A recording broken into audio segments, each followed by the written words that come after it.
Welcome to Unravelling the Middle East, where scholars tear down the veils of our common misperceptions about this seemingly incomprehensible and at times impossible region, this cradle of civilization, from the slow march of ancient times to the dizzying pace of our modern times, from the blurs of the past to the smoke screens of the present. These are scholarly accounts of the history, myths, and mysteries of the Middle East. Tales and takes you haven't heard before. And I'm Abdel Ali, your host. In this two-part episode, the Houthis and Yemen's history. So please join me and my guest, Dr. Charles Schmitz, as we unravel the Middle East.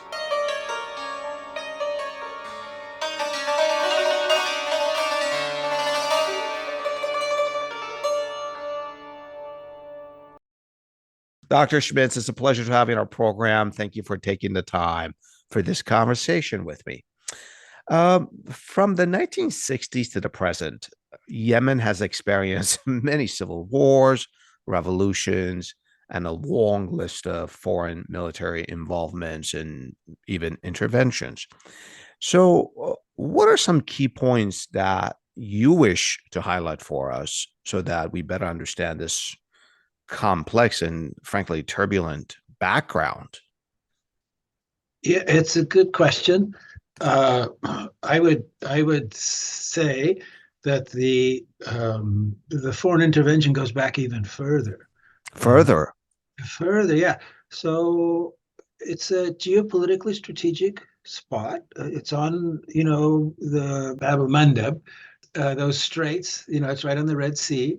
Is that Um, the Horn of Africa? Is that what you're talking about? well, the Horn of Africa, Somalia sticks out, but then Uh-huh. Yemen sticks in to make those straits where the Red Sea that open into the Red Sea from the Gulf of Aden. And it's a strategic point because a lot of commerce is going through there from the Far East and from the Middle East through there to Europe and then on to the United States. Of course, it cuts the route off of going around the Horn of Africa, which is what they had to do before the Suez Canal. So in essence, really, the Yemen is on the other end of the Suez Canal. It's Yeah. a very strategic position. And I mean, the Ottomans showed up uh, in response to Portuguese incursions way back Oh, wow. in. Portuguese were there. Yes, Interesting. the Portuguese had forts along the Yemeni coast, and then more significantly, the British in 1839 showed up, and this is prior to the Suez Canal is 1867, but the Brits recognize it as a strategic spot, and it becomes it eventually is a colony. Aden is a colony of the British. Um, Oh, and wait. If you say when you say it's a colony of the British, that means did they take it away from the Ottomans, or was they took it over. They took it away from the local rulers. I So see? the Ottomans had two occupations, one in the 16th century, and then they returned again in the 19th century. The first time they came in response to the Portuguese, and the second time they came in response to the British. And the British recognized it as a key position, and it became a very important coaling station when ships, went from sail to coal. And Oh, so you mean like for shipping fuel, coal for the point, the yeah. port of Aden is a wonderful natural harbor, and the Brits recognized that, and they took it from local rulers in 1839. And it was actually the Ottomans and the British that divided Yemen into what became North and South Yemen. They drew the line. And so Oh, the division of Yemen was by foreign intervention, and to a large extent it was. Uh, I see. Um, and, um, Dr. Schmitz, I just want to make sure, and I hope this is not a silly question. I want to make sure I follow the strategic importance of Yemen prior to the Suez Canal. So there was no shipping from the Red Sea into the Mediterranean before this modern version of Suez Canal, right? So, they would. The trade routes through the Middle East, which is what the British were interested in, um, they you could go through the Gulf of Aden up the Red Sea and then go overland through Cairo and up to Alexandria. Okay, overland. I see. Or you could go through the Persian Gulf, right? And then through what is now Kuwait, Iraq, Jordan, Palestine. You could go that way as well. Or they would come and they would land in Yemen and go. They would go all the way up the spine of the Hejaz Mountains, where Mecca and Medina are. That's always been a trade route, and they would go all the way through overland through the Arabian Peninsula to the Mediterranean. I But it see. was So two of the three routes that you were mentioning from sort of India to the Mediterranean came through Yemen. One was overland through Arabia. The other one was yeah, shipping up north on the Red Sea and then land route through Cairo. I see. yeah, yeah, yeah, yeah. So it was always strategic. I mean, the first Ottoman occupation, of course, it wasn't so much the trade routes; it was just keeping the Portuguese out of the Ottoman Empire. But those trade routes are ancient. Those trade routes have been going on for a long, long time. Okay. So how does this get us to just Okay. Yes. the Yes. craziness of the 1960s? Yes. Yes. Okay. So for for the topic of today, of course, the Houthis are at the core of it, and the Houthis are they Before are we get to the Houthis, if I may, Dr. Schmitz, I'm wondering, going back to the 1960s, what what big events happened that got us to this current point? yeah, yeah. Yeah. That's what I was doing. So Oh, the that's where you were going. Oh, okay, Houthis, please. Houthis are it's their roots lie in the Zaidi Imamate. The Zaidi Imamate the first Imamate was in 890 in Yemen, so over 1,000 years ago. And in the northern part of Yemen, the far north of Yemen, the mountainous tribal areas of Yemen, there has been a Zaidi imamate for that long period of time. And in the 16th century, the Zaydis in the north, the Zaydi imamate expanded and took most of what is now Yemen. So it expanded into the southern and the eastern parts of Yemen. And the Zaydi far north has dominated Yemen since the 16th century. And the Zaydi is a form of Shiism, and one of the key tenets of it is the existence of an imamate. In other words, the existence of a religious scholar who is also a political leader who leads the Muslim community, which is to say the state. You know? Like an imam, like the Shia imam in Iran Shiaism. Yes, but the key thing there, the key difference is that the idea of the imamate in Twelver Shiism, which is the Iranian one, and in Beirut as well, they have this idea of the infallibility of the imam, that the imam can't make mistakes. The imam is guided by God. But Yeah. in Zaydism, that's not true. In Zaydism, it's a human being. The imam is a human being and can make mistakes and can be overthrown. And that's an important part of Zaydism, because there were lots of competing candidates for the imam, and they would go back and That's a forth. big difference.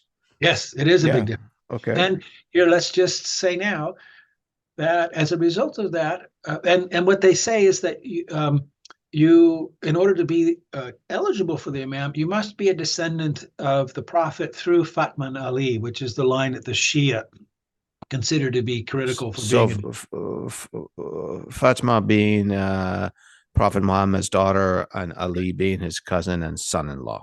correct. I see. And see, in Shiism in general, Ali is seen as the rightful Yeah. leader of the Muslim community. Uh, and when we talk about the descendants of the Prophet, which the Sunni is also, the descendants of the Prophet is also amongst the Sunni, but they have a wider definition of who qualifies.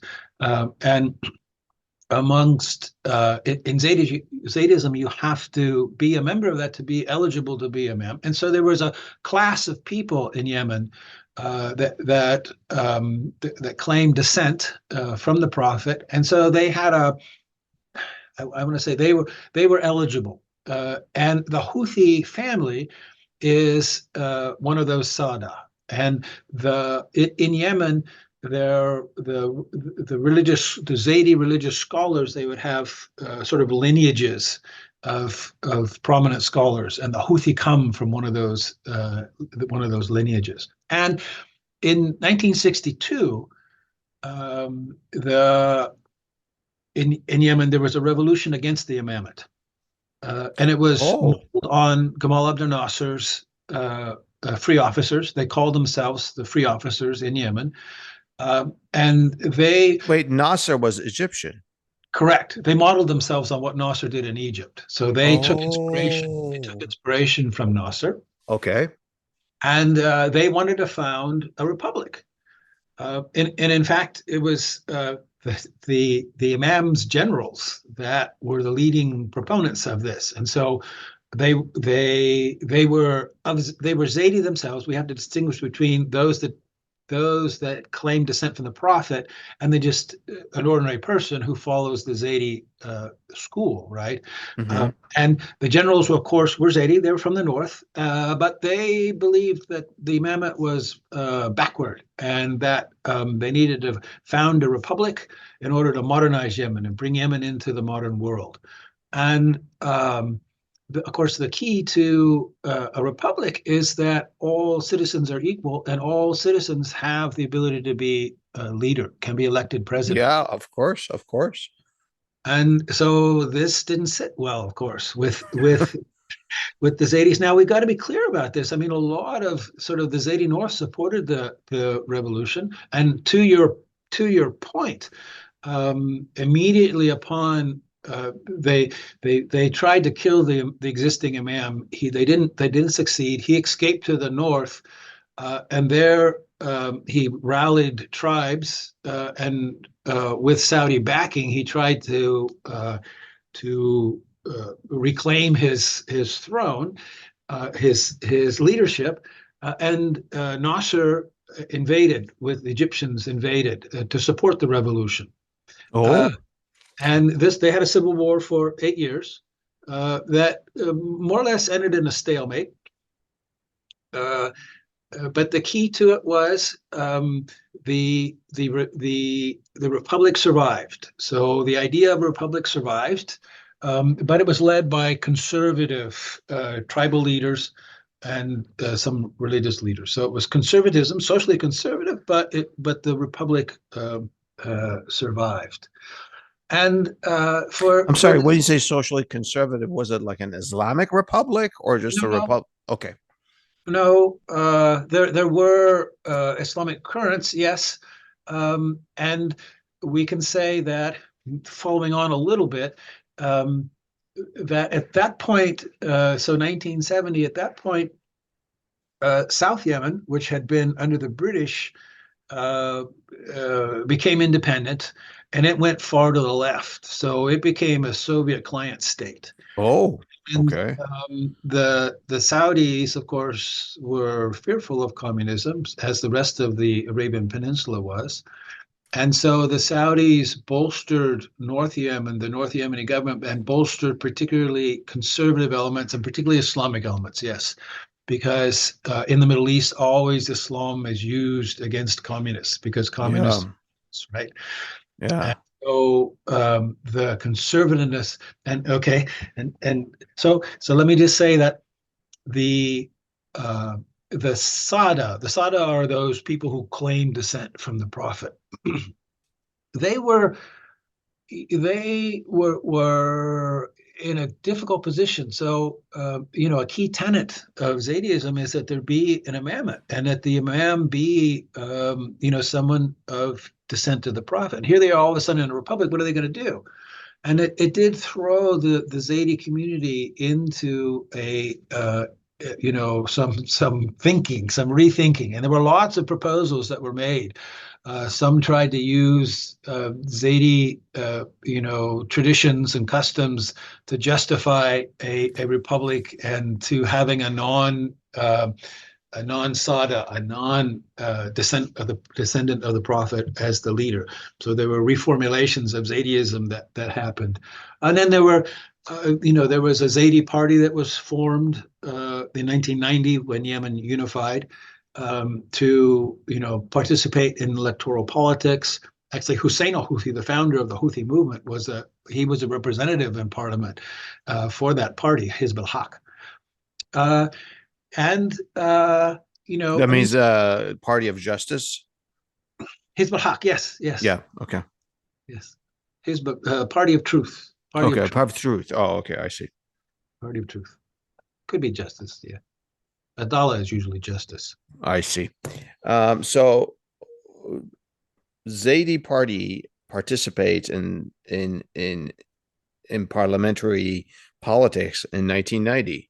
Yes, and so the Zaydi. I mean, many of the Zaydi, those that are Sada, the descendants of the Prophet, who are and generally they are well educated and generally they do well.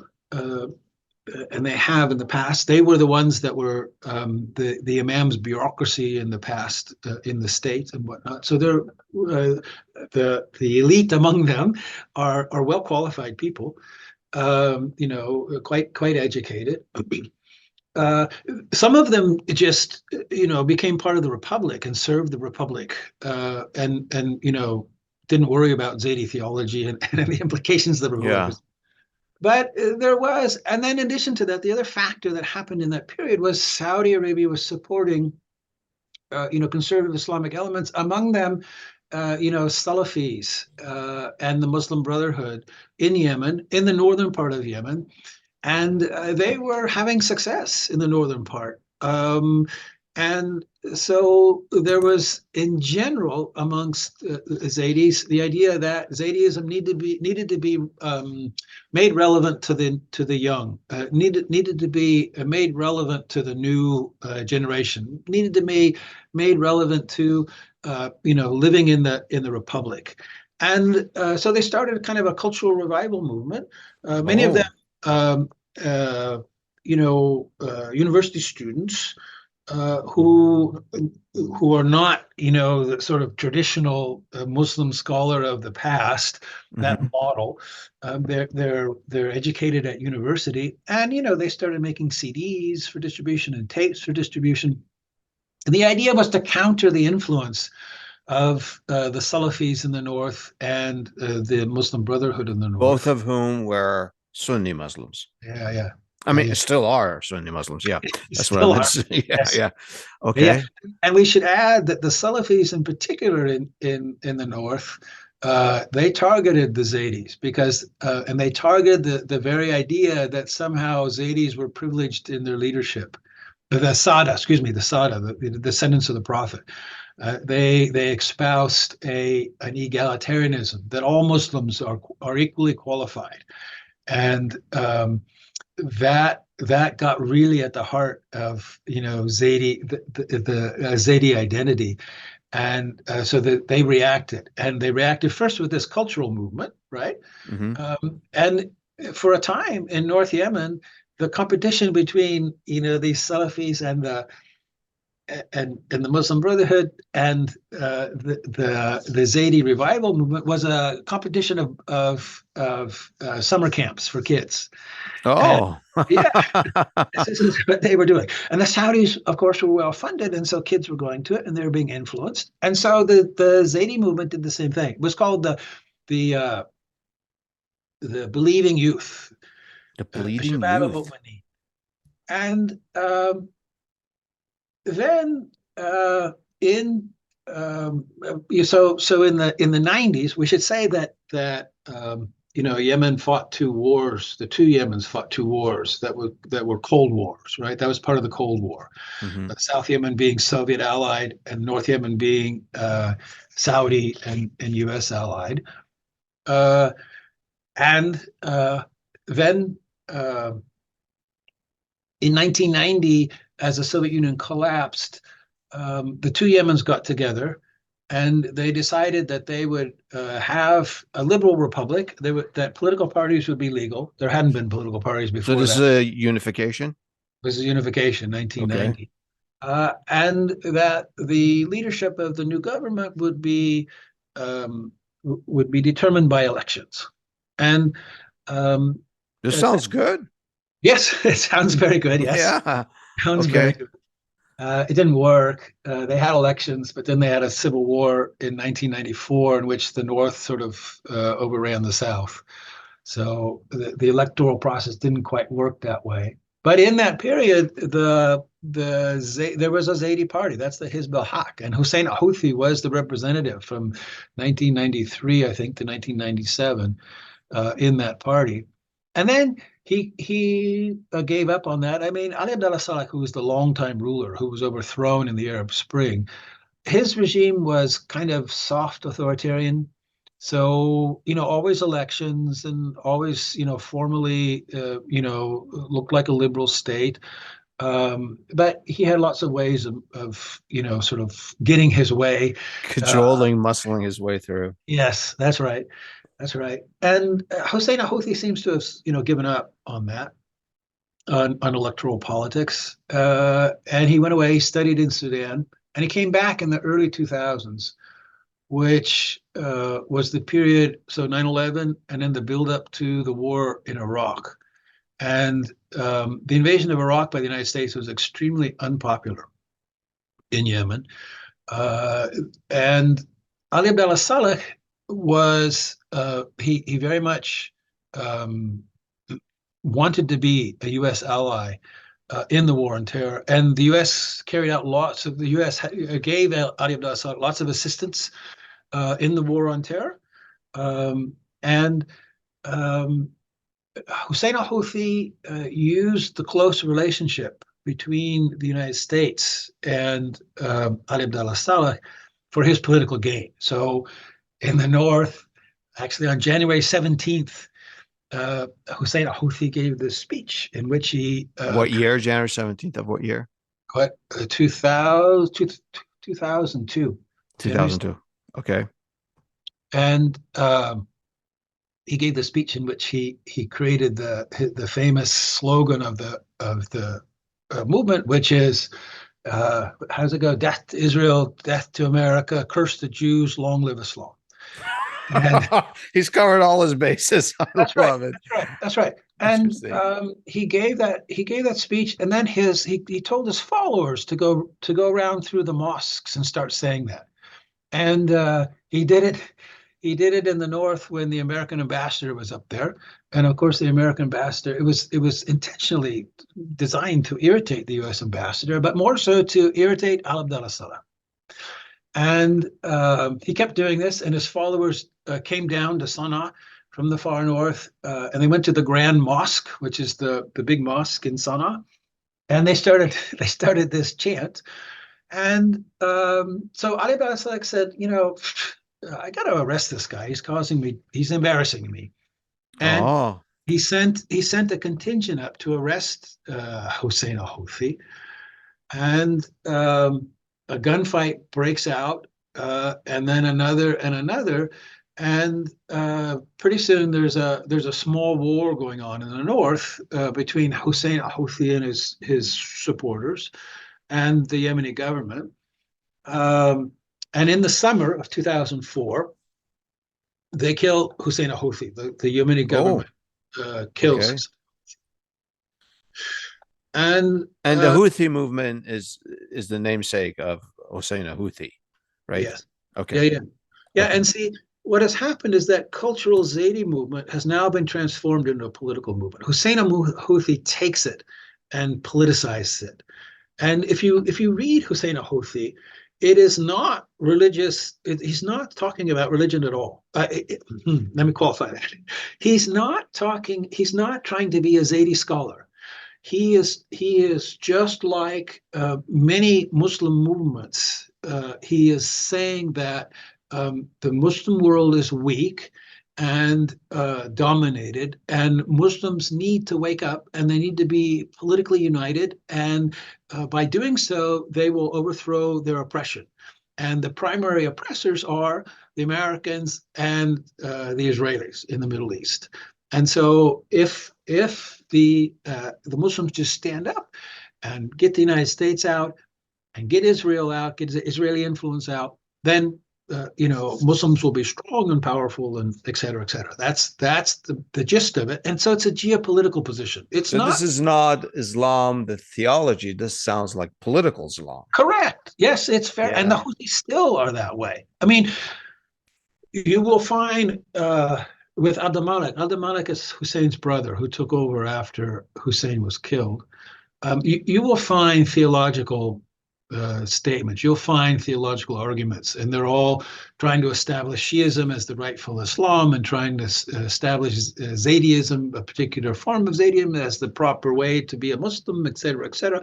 But the emphasis is geopolitics, and in that sense, everybody wants to know about Iran. What role does Iran have? Well, Yeah. in the beginning, we can say that Hussein al-Houthi very much agreed with Iran, not because they're both Shia, not because of theology, but because of their geopolitical stance. And in fact, Interesting. You're saying it wasn't about necessarily about religion. This is about geopolitics. yes, yes, absolutely. So here, let me just give you an Ah, example. Um, Hussein al-Houthi, Hussein al-Houthi was clearly very charismatic, and he gave all these speeches which have been transcribed and are sort of the orthodoxy of the Houthi movement.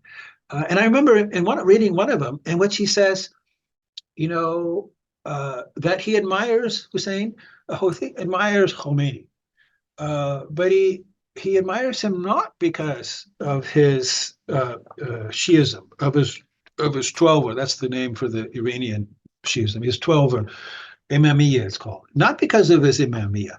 He admires him precisely because he went against the tenets of his religion. He went against the quietism of Imamiyya. He made Iranian Shiism politically active, and that's why he admires them.